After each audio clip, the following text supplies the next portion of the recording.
恭敬大德三听，为四法为记一切众生，经传妙法论，教导我们如何了生脱死，离苦得乐，速证无生。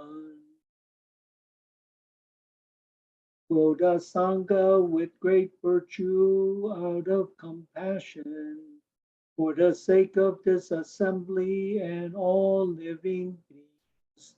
Please turn the wonderful Dharma wheel to teach us how to leave suffering and attain bliss, and end birth and death, and quickly realize non-birth. Namo tassa bhagavato arahato samma sambuddhassa. Homage to the blessed, noble, and perfectly enlightened one. Namo sadanto sucheto ye alahati sanmiao sanputo che. 无上甚深微妙法，百千万劫难遭遇。我今见闻得受持，愿解如来真实义。Supreme and wondrous Dharma, subtle and profound, rarely is encountered, even in a billion eons. But now we see and hear it and accept it reverently. May we truly understand the Buddha's actual meaning. Buddhas, Bodhisattvas, Venerable Master, and all good knowing advisors, welcome back to class number 76 as we explore the teachings of the Buddha, the Dharma, using the Sutra of the Medicine Master Buddha as the foundation. Yeah. Okay, let's recite Medicine Master Buddha's name 7 times. Namo, quelling disasters, lengthening life. Medicine Master Buddha Namo, quelling disasters, lengthening life. Medicine Master Buddha Namo, quelling disasters, lengthening life. Medicine Master Buddha Namo, quelling disasters, lengthening life. Medicine Master Buddha Namo, quelling disasters, lengthening life. Medicine Master Buddha Namo, quelling disasters, lengthening life. Medicine Master Buddha Namo, quelling disasters, lengthening life. Medicine Master Buddha, Medicine Master does come one. Medicine Master does come one. Medicine Master does come one. Medicine Master does come one. So today we are continuing on our exploration of the Deva realm, the realm of gods, and it. Oops, hold on. Sorry, excuse me. And we are still at the section of Earth Devas. That means gods that you find on Earth. Normally, when we think of gods, let me advance a slide and I show you. Normally, when we think of the gods, traditionally, it refers to the gods of the form realm or the realm of desire, and then which has 6 heavens, and then above that, if you look at your screen from number 12 to 27, you have the 16 form heavens. And then the final top four are called the four formless heavens. So when we speak of gods, usually it refers to number 6 to 11, the gods of the realm of desires, because those gods have a lot of interaction with humans, with the human realm, and sometimes from the realm of form as well. But there's a category of beings who are considered as gods or devas, but they are earthbound. They are on earth. So last week, what we did was, and if depending on the culture you come from, um, I'm not so familiar with uh, different cultures around the world. I know a lot of the old cultures that have a history that stretches back very long. They're always very respectful to with their relationship with nature in terms of spirits. I know that in Malaysia, uh, we have uh, the the Malay or the Muslim indigenous population, and they have a very healthy respect with the or relationship with the spirit world. And then the Chinese, we have so many. It's part of our culture, and then the Indians as well.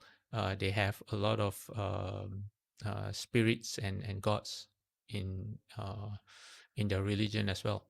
Okay, so what we went through last week, this was one of the slides.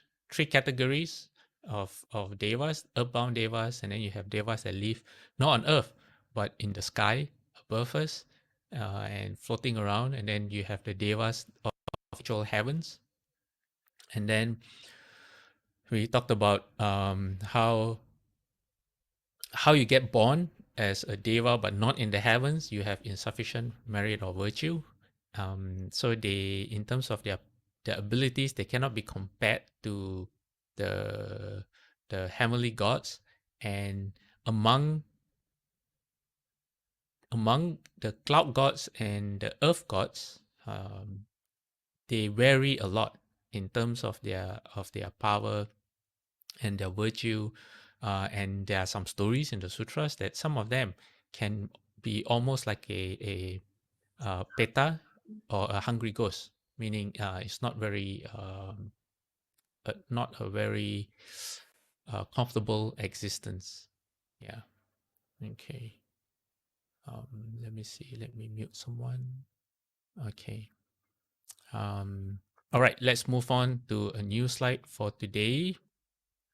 Okay. What kind of earth devas are there? All right.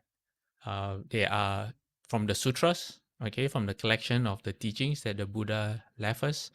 That we know that there are sea devas, there are river devas, there are forest devas, there are devas in the parks, there are even devas in different kind of plants, like grass, bushes, or foliage. And then there are devas that live in towns, and even devas that live in people's homes. Yeah. So it seems as if there are spirits everywhere. And if you grew up in Malaysia, before we had proper highways, I think our highways were built in the 90s. Were they built in the 90s? But so I remember traveling around Malaysia with my parents when I was younger, and you had roads where there weren't proper rest stops, where there were.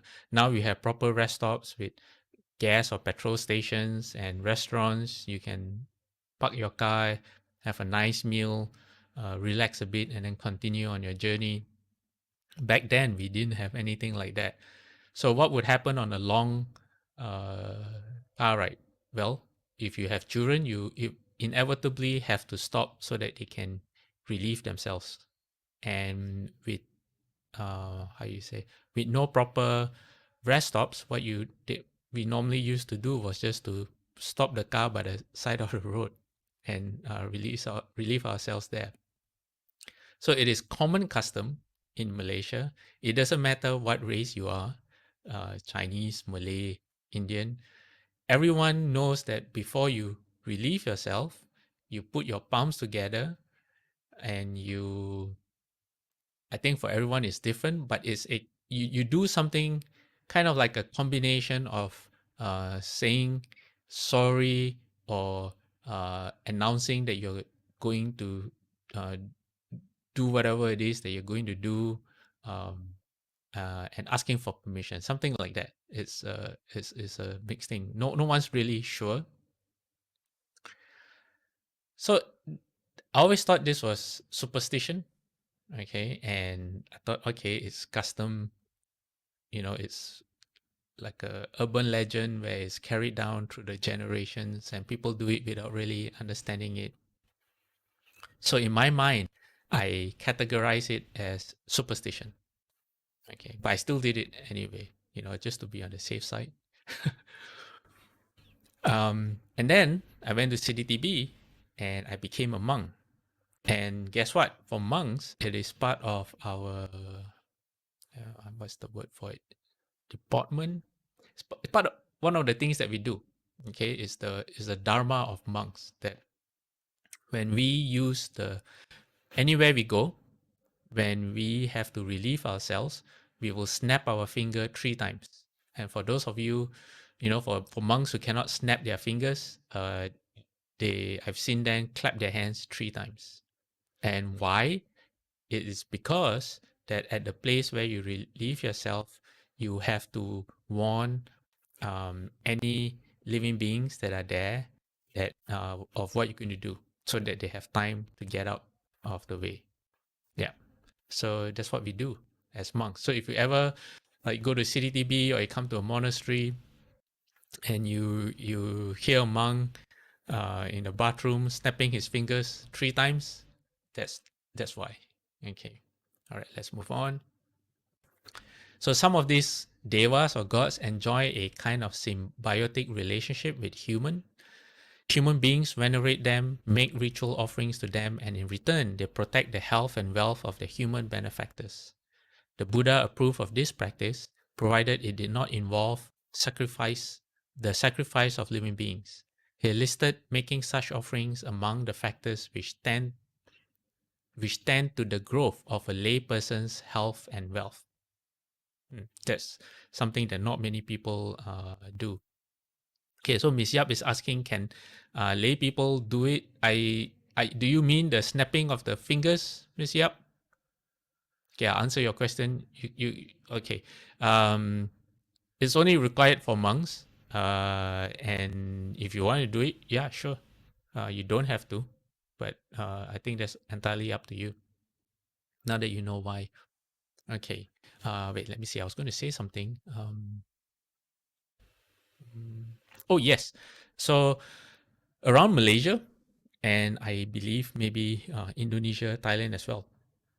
If you go around, sometimes you will find little shrines. People put up shrines, sometimes at the base of a very big rock or a very big tree, or they built a really small temple. So it's very common to see these forms of what you see on your screen, this symbiotic relationship between humans and the spirits, or the gods. And so in Malaysia, everywhere you go, not everywhere, but it's not uncommon, especially in the forest areas, to find these kind of things. And I remember there was once when we went on a trip up the coast of California, and that was because we had our guest Imi Ui and her Vajra singers, who was performing a concert at the Organization, World Buddhist Forum. Yeah, I think it was Berkeley Buddhist Monastery was a partner at the World Buddhist Forum. I think that was what it was called a few years back. And they had a concert at Berkeley. We have a very nice concert hall, and Imi Ui and her singers, her Vajra singers choir, was invited to do the performance. So we took them on a road trip, and one of our hosts brought us on a trek through one of the state redwood forests, protected wildlife area. and we trekked for about, I think, about an hour, an, an hour and a half, very deep into the forest. And our host brought us to this clearing where he was very proud. I'm not sure why, but there was this clearing, and in the middle of the clearing, he wanted to show us people have put arranged a pile of rocks, like a little stupa, and um, a lot of people had left little offerings there, for whatever reason. Yeah. So yeah, just thought I'd share that story. Okay, so let me share a sutra where the Buddha actually said this, where the Buddha actually approved of this, or mentioned the practice of humans making offerings to like what we do. Like in Chinese culture, we have datokongs, or we have the local spirit or deity that we make offerings to. Okay, so this sutra is called the Lichavi Use, and I'm not sharing the whole sutra because it's pretty long. So I'm just sharing the part that is relevant. So here the Buddha is speaking to Venerable Mahanama. And the Buddha says, Venerable Mahanama, in whatever clansman 5 qualities are found, whether he is a concentrated Katiya king, a country gentleman, the general of an army, a village headman, a guild master, or one of those who exercise private rulership over various clans. Only growth is to be expected, not decline. What 5? Okay, what the Buddha is explaining to Venerable Mahanama is, um, he says, if you are a type of person where you are like the head of a group, for example, he uses the translation for one of the words here is guild master. What's a guild master? A guild master is like in modern times, a guild. Okay, let me explain what a guild master is. A guild master is the head of a collection of tradespeople. So in modern times, the equivalent would be, say, an association of, association of aluminium manufacturers, for example, or association of retail shops, or association of hawker stalls. That would be the modern equivalent of a guild master. So the Buddha says, if you're someone, but it's not just someone, I think if you're anyone, and the Buddha says that if you do these 5 things, then you can expect growth. What kind of growth? Well, growth as in happiness or prosperity. Okay. So the Buddha explains, he says, here Mahanama, with wealth acquired by energetic striving, amassed by the strength of his arms, earned by the sweat of his brow, righteous wealth, righteously gained, a clansman honors, respects, esteems, and venerates. Okay, number 1, his parents. Number 2, his wife and children, his slaves, workers, and servants. Number 3, the owners of the neighboring fields and those with whom he does business. Number 4, the oblational deities. And number 5, ascetics and Brahmins. So the Buddha says, if someone who has wealth, or whatever wealth he has, but the wealth is gained through proper means, okay, not through cheating or lying, but through true honest work. Okay, so what does a person do? If a person is able to treat his parents well, wife and children, and then here is in this translation we have the word slaves. So you don't treat slaves like slaves. Basically, you treat slaves like human beings. You treat the people that you pay, your workers and your servants, fairly, and then you treat your neighbors and everyone that you do business with in a fair manner, which means that fair manner, I guess you can say that after you deal with them, they are happy to deal with you again. So apply that principle however you wish. You don't take advantage of them. You don't use status or what do you call your position in order to get a bargain at their loss. Okay. And then number 4, the oblational deities. What is oblational? The act of making offerings or making offerings. And then number 5, ascetics and Brahmins would be people who, in Buddhist terms, it will be, for example, monks and nuns, and people who they call it the white robe lay followers, people who really practice and dedicate their lives to the path. Okay. And the Buddha goes on to say, being honored, respected, esteemed, and venerated, meaning, okay, I'll just read first. Being honored, respected, esteemed, and venerated, his parents, his wife and children, his slaves, workers, and servants, the owners of the neighboring fields, and those with whom he does business, the deities, ascetics, and Brahmins, they have compassion on him with a good heart, thinking, may you live long. When his parents, and then etc., all these people that he deals with, have compassion for a clansman, only growth is to be expected for him, not decline. So this clansman, how he treats everyone in his life is that he honors them, he respects them, he regards them highly, and venerates means basically you treat them as they are important, equally as important as yourself, or even more important. Veneration usually means you treat them as being more important as yourself. Okay, so the result of this is that these people have a very favorable opinion of who you are. They have compassion and they wish that you live long. Why? Because you make them happy. You know, imagine if you meet someone who treats you, who honors you, they really respect you, they to the point of veneration, and they um, esteem. How do you treat someone in an esteemed manner? They're very, yeah, you get the idea, right? So the Buddha says someone like that, um, only growth is to be expected. People like this will prosper. They will never decline. That means your success and happiness will only grow. So one of the things that we can think about, the things that we cannot see.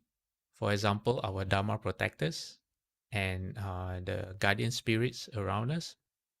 We can be mindful of them and be grateful for whatever help that they are oh, giving us that we are not aware about. Okay, let me go on. And the Buddha continues to say, he always does his duty towards his parents. He promotes the welfare of his wife and children. He takes care of the people in his home and those who live in dependence on him. The wise person, charitable and virtuous, acts for the good of both kinds of relatives, those who have passed away and those still living in this world. Okay. He benefits ascetics and Brahmins and also the deities. He is one who gives rise to joy while living a righteous life at home. Having done what is good, he is worthy of veneration and praise. They praise him here in this world, and after death he rejoices in heaven.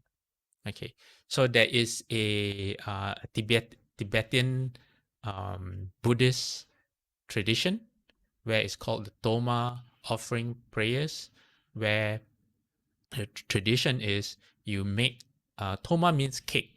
It's a kind of cake that is made from roasted barley flour traditionally and butter, and it can be in the form of very simple circular shape, and they usually color it different colors, and or it can be elaborate sculptures like a butter sculpture, for example, but it's usually shaped like a triangle stupa, more like a stupa kind of shape. There are many uses for this toma, but it's usually done as an offering. And there's a special toma prayer that you do this for, and then you express your gratitude for the earth spirit, landlord spirits, that means the spirits that live in your home, as well as the local guardian gods. Yeah. So this is a Buddhist practice that is popular or known in Tibetan Buddhism practice. And okay, I have a lot of stories for you all today, because when you talk about earth spirits, how can you not have stories? So there is a story that the Buddha told called the in the Jataka tales, and this story is story number 288, and it concerns two brothers. Okay, So what happened was this: the two brothers, their father had died, and the father was a very wealthy merchant, had a lot of properties, and the elder brother himself was also very wealthy. So when the father died, he and the younger brother had to take care of some of the father's business. So they went on a trip and they crossed a river.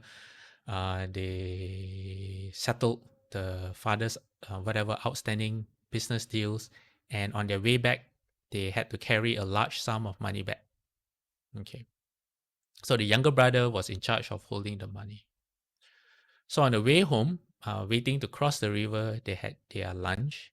And what the elder brother did at that time was, instead of finishing all his food, he finished. He left a portion behind, and with the portion he had, he threw it into the river as to feed the fishes. And he said that may the merit, as he threw the food in, he said, may the merit of the of this act of generosity go to the river spirit. So basically, he dedicated, or he transferred the merit of his feeding the fishes to the river spirit. So the river spirit knew what was going on, became very happy, and as she became happy, she realized that her spiritual powers increased. Okay, the Buddha didn't explain what this meant, what special spiritual powers she obtained. The Buddha just said that her spiritual powers increased. And she was a bit puzzled. She says, "Oh, why suddenly like my radiance has increased and my powers has increased?" And then she realized that because she rejoiced in the act of the transference of merit. So it wasn't a direct offering. It wasn't that the elder brother transferred the merit and she got the merit directly. The commentary explained that it was because she became happy at his act of generosity, and through her happiness, her joy of rejoicing, that her own powers increased. So this reminded me of Universal Worthy Bodhisattva, or Samantabhadra Bodhisattva, and his 10 conducts and vows. And number 5 is to rejoice in merit and virtue. So when you rejoice in merit and virtue, it's not just for your own acts of meritorious acts and virtuous acts, but also when you see other people. Okay, you, some people see that as empathetic joy. That means when people do something good, you feel happy for them. And this reminds me, uh, last week, class number 75, I mentioned, I think I said Manjushri Bodhisattva, who will become the next Buddha. Actually, I made a mistake there. It should be Maitreya Bodhisattva. So I made a mistake last week when I said that Manjushri Bodhisattva will be the next Buddha. What I meant to say was Maitreya Bodhisattva. Okay. No one corrected me, so I guess you all knew what I was saying, hopefully. Okay, so coming back to the story. Okay, so after making the offering, the elder brother took a nap. And then his younger brother, who was holding the money, was actually someone who's not very honest. And he wanted to cheat his brother out of the money, this younger brother. So what he did was he made another parcel to look like the parcel of money that he was carrying, but he filled it with gravel instead, little stones. Okay. So the boat came, and then the younger brother hid the money away and carrying the fake parcel. While on the boat, he acted as if he was stumbling, and he went to the side of the boat and he dropped the parcel into the water. And then he told the brother, he said, "Oh no." He put on the show. He said, "Oh, the money is gone. The money is gone." So the elder brother, who was not just, how you say, the elder brother had very good qualities, and he realized that nothing could be done. So he said, "Okay, well, since we can't do anything about that, we'll just let it go. Just leave it at that." What the younger brother did not know that he was too smart for himself. He actually fooled himself. He made the fake parcel look so much like the actual money that the parcel that he dropped over was the money itself. And he found this out when he went home. He opened up the parcel, looking forward to seeing the money inside. but only seeing the gravel that he had packed. So then he regretted his act. And yeah, he just realized the fool was himself. So meanwhile, the river spirit saw everything that was going on and decided to help the elder brother. So what she did was she caused a large fish in the river to swallow the parcel of money. And then there were fishermen nearby who were fishing, and it didn't say how, it just said that she caused the fish to be caught by this fisherman. So later in the day, the fisherman went back to the city, and it was the same city where the two brothers live. And they were trying to sell the fish. And this fish is not an ordinary fish, it's a huge fish. And they said, we are selling this fish for 1,007 coins. And people were very surprised because no fish can be that expensive. They say it doesn't matter how big your fish is, no one sells a fish for 1,000, much less 1,007 coins, and no one's going to pay 1,007 coins for it. But the fisherman was very adamant. They said, no, this is the price, take it or leave it. Then they came to the house of the elder brother, and they said, we have a fish for sale, and for you it is only 7 coins. And the elder brother said, 7 coins? Say, how much do you offer everyone else? Say, for everyone else it was 1,007 coins, but for you only 7 coins. So the brother was puzzled, but he said, well, only 7 coins, that's a very good deal. And so he bought the fish. And as the wife was cutting open the fish, she found the parcel in the fish stomach and told the elder brother, her husband. And then he recognized that, oh, actually, that's my money. And guess what? The money that they were carrying was exactly 1,000 coins. So he said, this fisherman asked other people the price of 1,007 coins, but because the 1,000 coins were actually mine, they only let me have it for 7 coins. Says, if a man does not understand the meaning of this, nothing will ever make him believe. So but he was still wondering. He said, but how can such a miraculous thing happen? As he was wondering that, the Buddha said the river spirit appeared in the air, floating before the elder brother, and explained everything to him, and how from the beginning she had benefited from his transference of merit, which made her very happy, and that increased her powers, and how she took care of his property and caused the property to be returned to him. And then she warned him about his younger brother.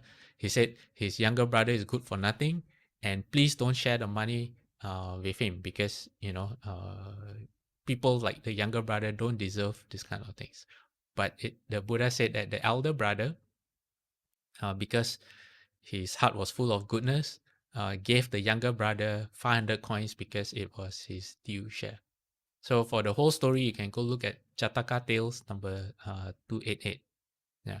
So why did the Buddha tell this story? Well, the Buddha told this story because during the Buddha's time, there was a dishonest merchant that was in front of the Buddha, and the Buddha, in this story, it wasn't explained how this dishonest merchant came to be about, but the Buddha told this story to for the sake of this dishonest businessman, and the Buddha told the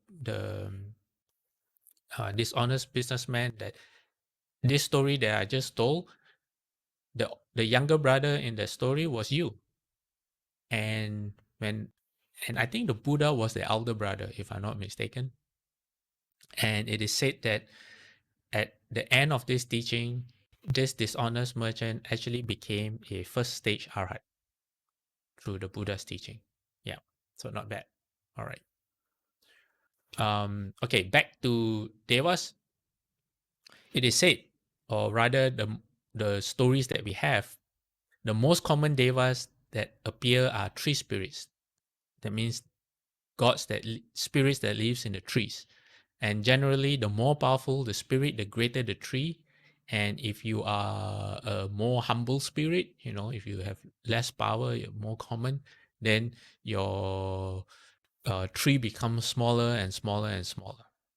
And all devas, including the heavenly devas, find the smell of humans offensive. This is similar to how, say, if you've been to a farm or you've been to a zoo, how we find the smell of animals offensive. Same thing.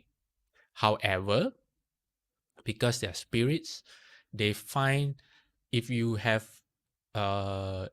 if you conduct yourself virtuously, if you're ethical, you treat people right, then they find there's a certain scent that they find pleasing, and they can actually get attracted to people like that.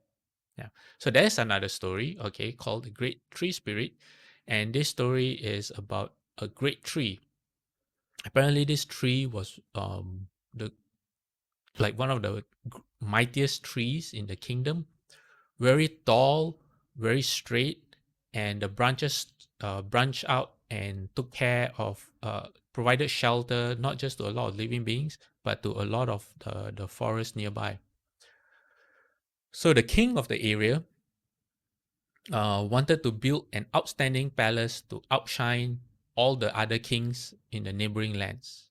So his idea was to take this really great tree to build a palace that, instead of having a lot of pillars in the palace will be made up of just this great giant pillar.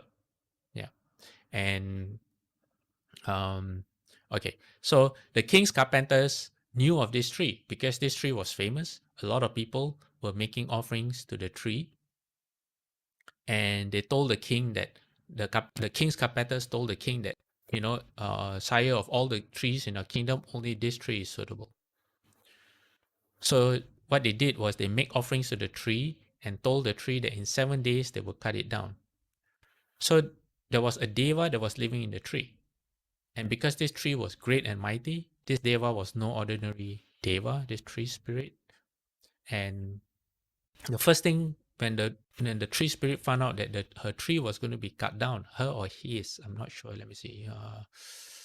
He, I think, in this case, because they are both female and male devas. His concern was not for himself, but for all the nearby trees where his relatives dwelt. Because such a big tree, there is no way that you can cut down such a big tree without harming a lot of the forest. And the Buddha also said that this, how you say, the life of this spirit was also tied to the tree. So if the tree was cut down, then the spirit would also die. But it's unclear how this can happen. So anyway, because normally the stories are about the trees are a dwelling place for the spirits, and it's not like the trees represent the life of the spirit. But what do I know? So anyway, at night when the king was sleeping, the deva appeared in the king's dream, but as a proper deva, full of light, wearing heavenly clothes, and was crying, which made the king very frightened. And then he explained to the king that his life was tied to the tree, and he was concerned for all the living beings nearby. So the king said, you don't have to worry, because when I make this palace with this great tree of yours, I will offer it to you, and then you can live for a long time there. So I guess that might save the life of the tree spirit. I'm not sure. And then the tree spirit said that, since you told the king, it says, since I can't change your mind, you still resolve to cut the tree, cut my body. He said, instead of cutting me at the base, he says, cut me up piece by piece. First you cut the top, then you cut the middle, and finally you cut me at the root. And then if you cut me thus, my death will not cause me to suffer. So the king was puzzled, because the king thought that, wouldn't this cause you more suffering than, say, just to cut you at the root, and instead of cutting you multiple times? So the Deva explained that if there was just one clean cut, then the tree would fall and many of his relatives would be affected. And when the king understood the compassion that was in the tree spirit, the king decided to abandon his plans, and instead he told the tree, "I will protect you from now on." So this is the how the compassion of the tree deva moved the king. Yeah. Let me see. So how this story came about is that during the Buddha's time, there was one layperson who is known as the foremost supporter of the Triple Jewel, and his name was Anathapindika. And if we have time, I have another great story about Anathapindika and the spirit. Anyway, Anathapindika, when he had to go on a journey, he had a very trusted friend who he said, "Take care of my business when I'm away." And everyone criticized Anathapindika, saying that how can you trust that person? You know, he doesn't. He has, how you say, he doesn't measure up to you. He's not your equal. You know, you shouldn't trust this person. And then the Buddha explained that the in the story that the Buddha told, the tree spirit was Ananda, and the Buddha. Wait, let me see. Oh, sorry. I just told you another story which has nothing to do with the great tree spirit. Okay, forget the last 2 minutes. The great tree spirit is Jataka story 465, and if you want to know more, you can go find it yourself. I'm sorry for the confusion. Okay, Anathapindika is a totally different story. Okay, all right. And when it comes to order, the smell of human beings, well, there is a practice in Malaysia. When at certain times when people have trouble, it's more of a, it's not a Buddhist practice, it's more of a Taoist and more on the magical side of things, where they have something called you bathe with flowers. So what happens is you take flowers, uh, you take water and then you add a lot of flowers in, and then you bathe with the flowers before you ask the whatever spirit that you pray to for help, or going through what they call a purification kind of exercise. Yeah. Okay, coming to fragrance that are pleasing to the devas, there's actually a sutra on this, or sutta. And how does the sutta go? This is sutta from the Anguttara Nikaya collection 3.8. It says, Bante, there are these three fragrances that spread with the wind but not against the wind. What three? The fragrance of roots, the fragrance of hardwood, and the fragrance of flowers. Is there any fragrance that spreads with the wind, against the wind, and both with and against the wind? So this is Ananda, who is asking the Buddha. He addresses the Buddha as Bante. So it says three kinds of fragrances that go with the wind. That means when you blow, you take a fan and you blow the like incense smoke, the scent or the fragrance will go with the wind. But his question is there a special scent that even with the wind blowing against it, the scent will still penetrate through the air? Okay.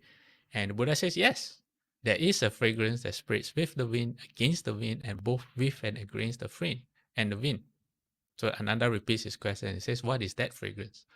Buddha says, here, Ananda, in whatever village or town, a man or a woman has gone for refuge to the Buddha, the Dharma, and the Sangha, he or she is virtuous and of good character, abstaining from the destruction of life, taking what is not given, abstaining from the taking of what is not given, abstaining from sexual misconduct, abstaining from false speech, and abstaining from intoxicants, the basis for slothfulness. And he or she dwells at home with a heart devoid of the stain of miserliness, freely generous, open-handed, delighting in relinquishment, devoted to charity, delighting in giving and sharing. So basically, they uphold the 5 precepts, okay? And then they're not stingy, they're generous. They help people, okay? And they delight in helping people. It says, in such a case, ascetics and Brahmins in all quarters speak praise, saying, in such and such a village or town, a man or woman has gone for refuge to the Buddha, the Dharma, and the Sangha, delighting in generosity and sharing. The Devas and the spirits too speak praise, saying, in such and such a village or town, a man or a woman has gone for refuge to the Buddha, the Dharma, and the Sangha, is virtuous and of good character, delighting in generosity and sharing. So not just wise people. In this case, the Buddha says ascetics and Brahmins, monks and nuns, people who say hold the lay Bodhisattva precepts, for example, in a proper way, who have practiced. The Buddha says not just them, but the local guardians and spirits, they also praise people like that. Okay. And the Buddha says this Ananda is the fragrance that spreads with the wind, against the wind, and both with and against the wind. The fragrance of flowers does not spread against the wind, nor the fragrance of sandal, tagara, or jasmine.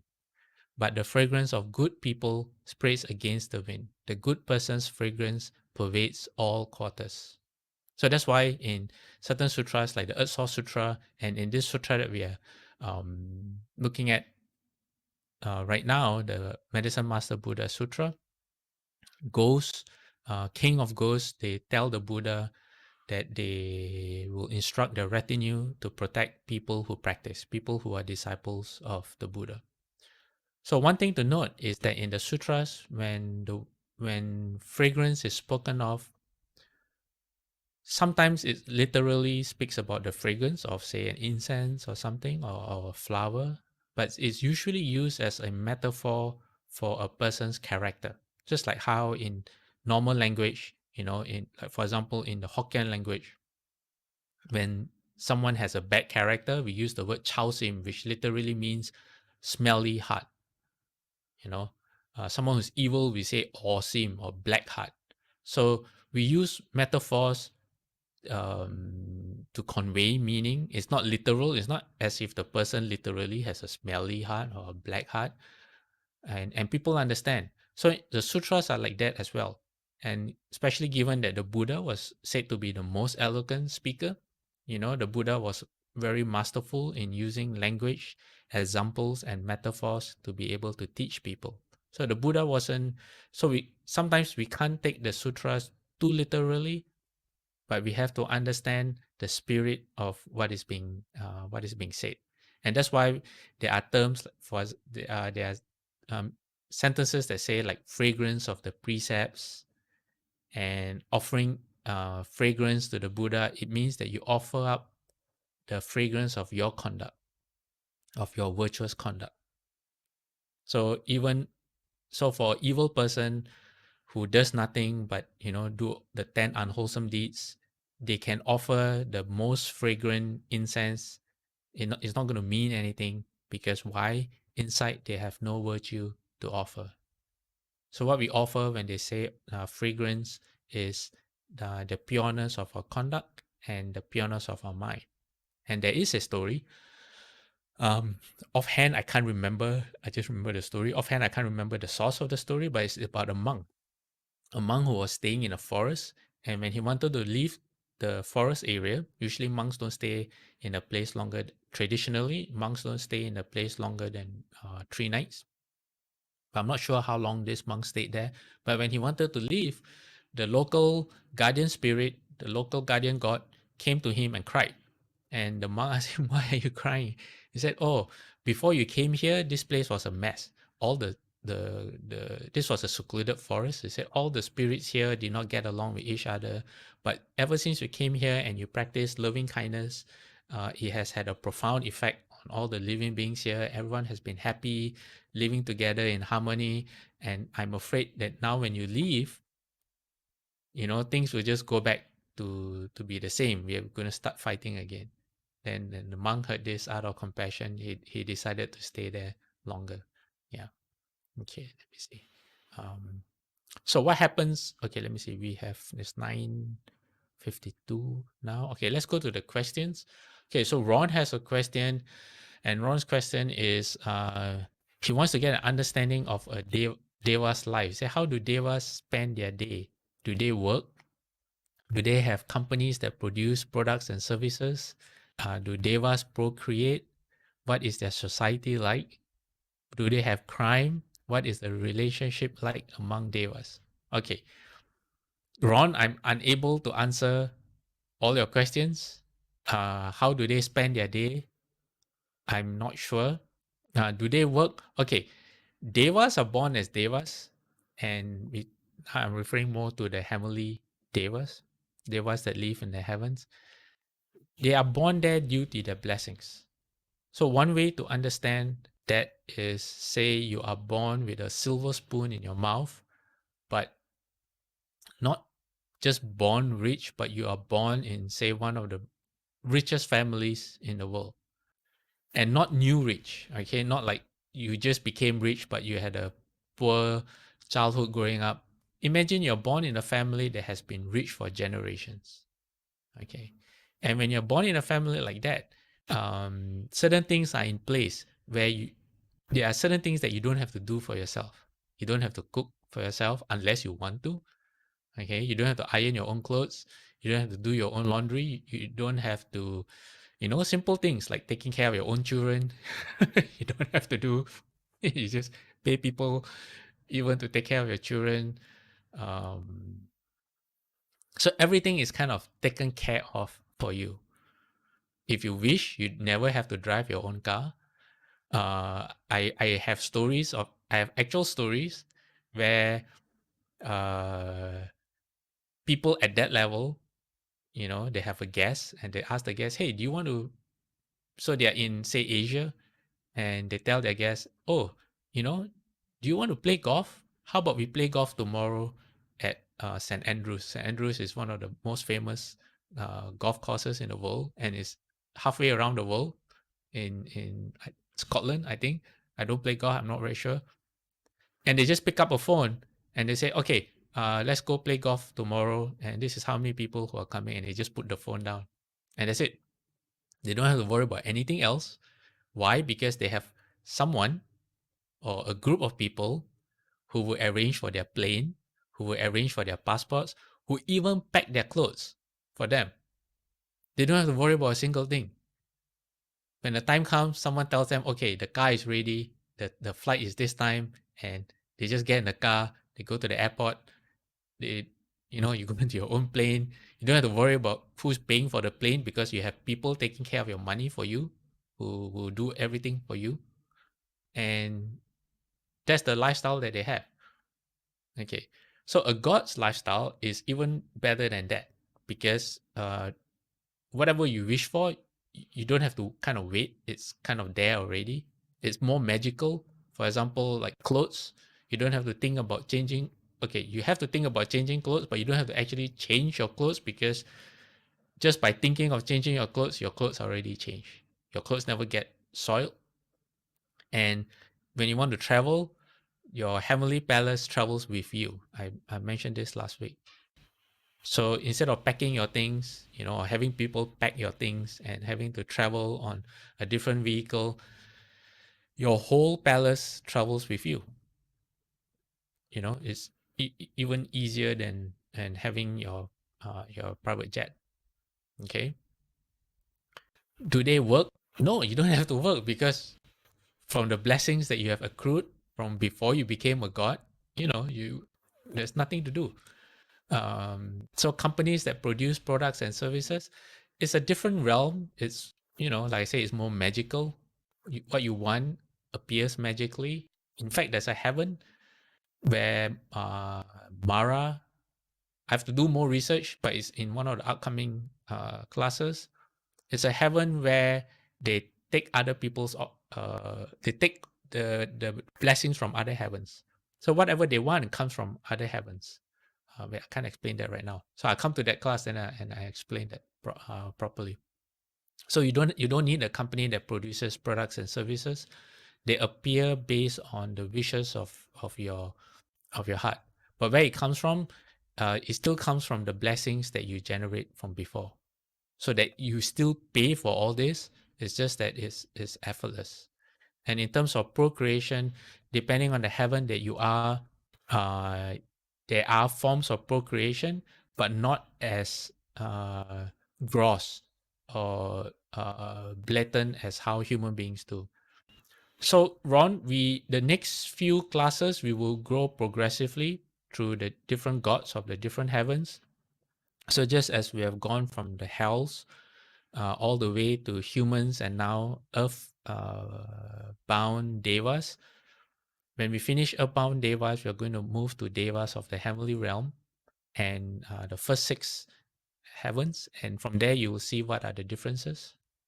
Okay, they have no crime because you need to have virtuous behavior to become a deva. So no crime, and there's no need for crime anyway.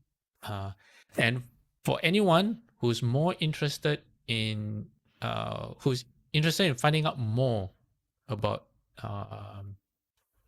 gods, there is something called the Vimanawatu.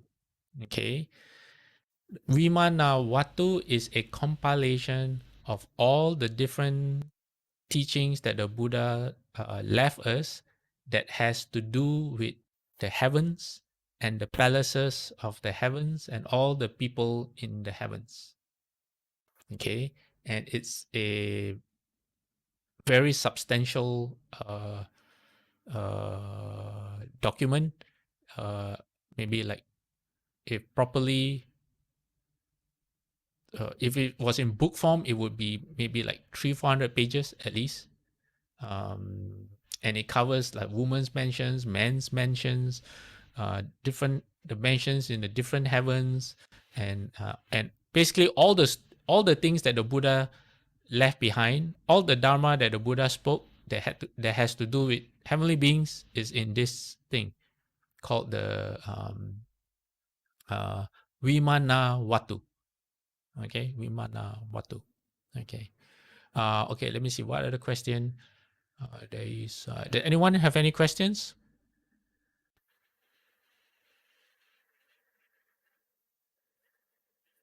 No?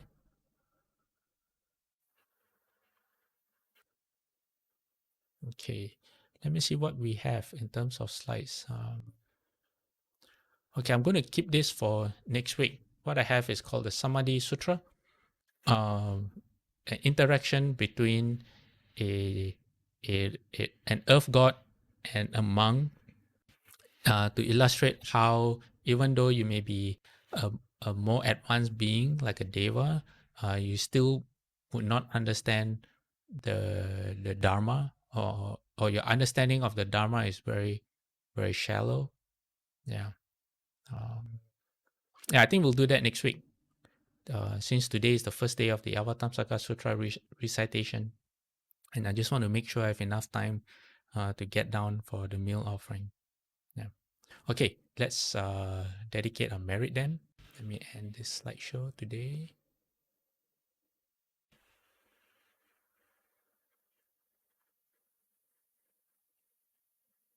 Bring up the dedication of merit.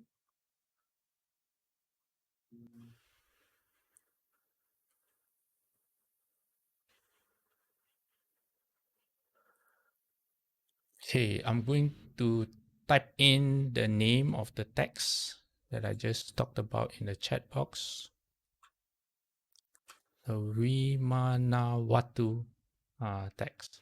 And Ron, if you're really interested, I can send you a copy. Okay. Okay, everyone ready? Let's put our palms together and dedicate merit. Okay. Oh, we have a question. What if one chops a tree? Does it mean the spirit in the tree will die? Usually not.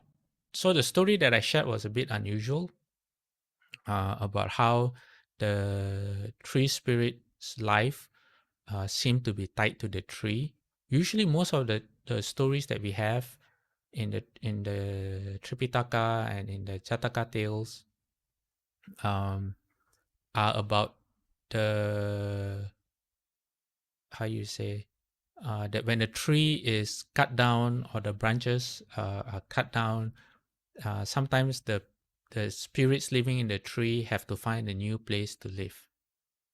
Yeah, so that's it. So it's not, but it's hard to say because there is also another story where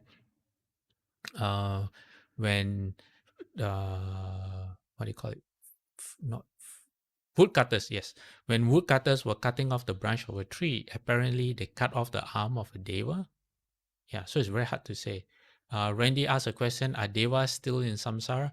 Yes, Devas are still in samsara. Maybe in one of the coming classes, there's a sutra I would like to share called The Limits of Life. And the Buddha talks about the Buddha explains from the lowest hell right up to the highest heaven, the actual lifespan. Okay, let me show you what I mean. We still have time, so I can show you this before we dedicate merit. Okay, let me put this up on screen. Let me increase it. Okay, so if you look at your screen and you look right on top, number 31, the formless world, 80,000 great kalpas. Okay, and then if you look at I'm going to can I highlight this? Yeah, I can. Let me see. Highlight. Okay. What I okay, maybe not highlight. Okay, right in the middle are us humans. Okay, and a few classes ago we covered how in the northern continent the lifespan of human beings is 1,000 years. And if you look at to the right, when I have the word, the alphabet N, what does that mean? He says, if are the lifespans fixed or unfixed? N means it's fixed. Apparently, humans in the northern continent of Uttarakuru live for 1,000 years and they have a fixed lifespan. Every other mode of existence in samsara, your lifespan is unfixed, which is represented by Y. Y means unfixed. If I scroll up, you will see premature death, as in the Buddha's, using the Buddha's own words. Is there premature death from the highest heaven all the way down to show you the lowest hells? Here, they all have premature death. That means you can die earlier than whatever lifespan is there, except for humans in the northern continent.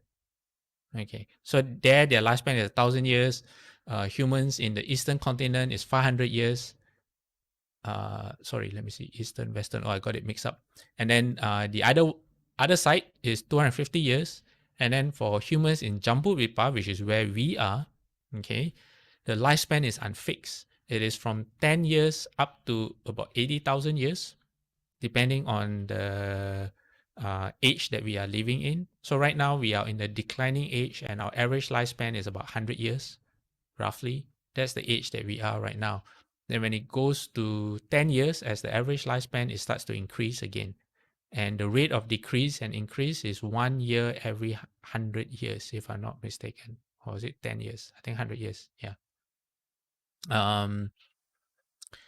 And so in this sutra, the Buddha talked about how in the lowest hells, okay, let me show you the lowest hells. It's called the lifespan is heat. It's not lowest in the in the in the document, but I just highlighted it. It is 53 how do you say that? Trillion? No, quadrillion. 53 quadrillion 840 trillion 160 billion years compared to a human being's life.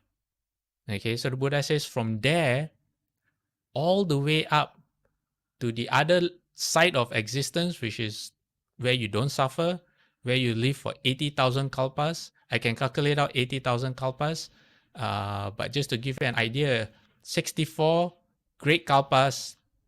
If you look at heavens of the third dhyana, that's what it means in terms of human years. 86 quadrillion, 5 trillion, 760 million. Is that quadrillion? Oh, you see, I'm so confused. There's too many numbers there. Basically, it's a time frame that's unimaginable to the human mind. And the Buddha says that all this is within samsara. So meaning that the existence is not a final existence. You still die and get reborn. And when you get reborn, there's no way, unless you know your karma, you are still, how you say, you can still be reborn in the hells and or in the heavens, and you are just gambling along. Yeah. So that's the answer to your question, Randy. Devas are still in samsara. Basically, the whole of samsara is what you see in this chart in front of you. Okay, this is the whole range of existence in samsara with all its different lifespan, but you still die and you still get reborn. Okay, so another question is, what must we do to repent our action? That is the spirit that was killed. Okay, repentance was covered in different class, many classes ago.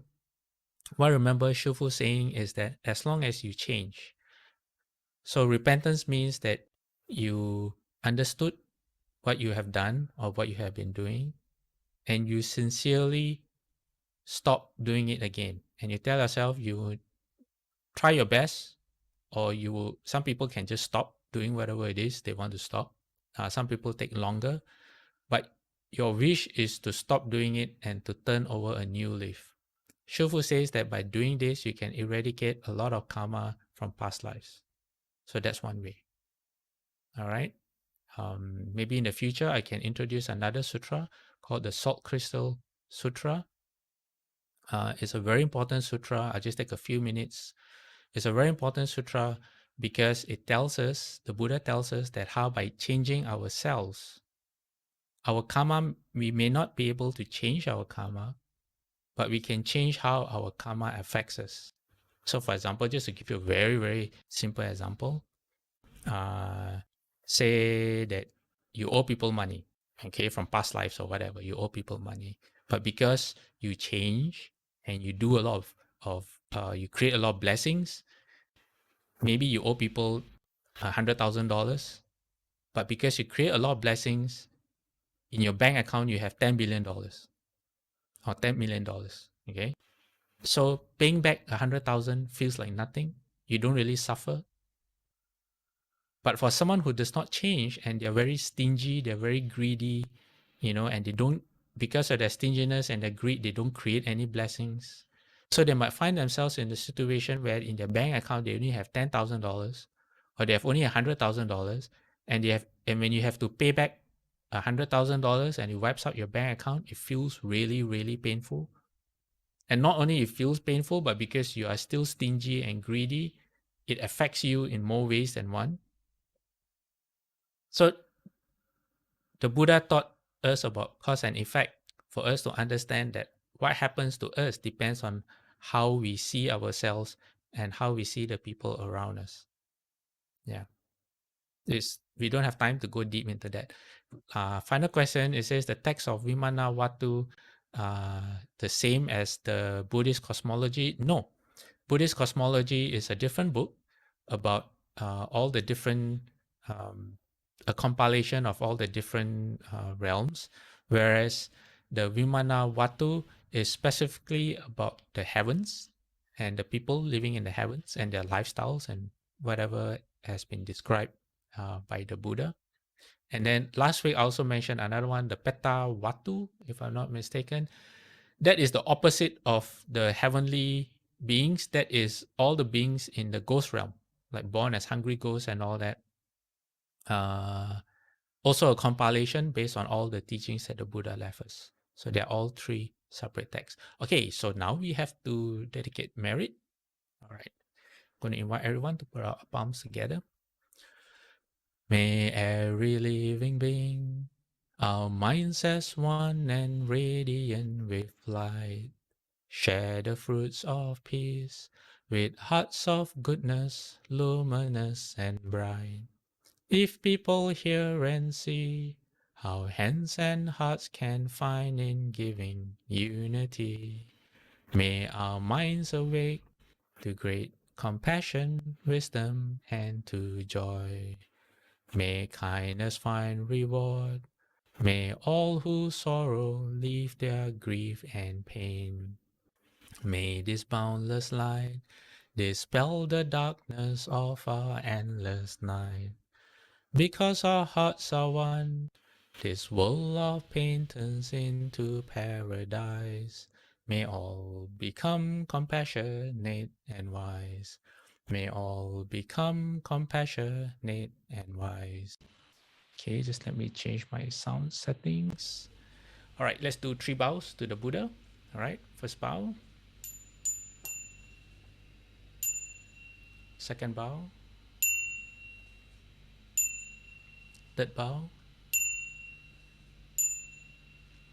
half bow. Bowing respect to the Venerable Master. Second bow, third bow, half bow. All right, everyone, thank you for joining us, and we'll see you next week. Okay, Amitafa.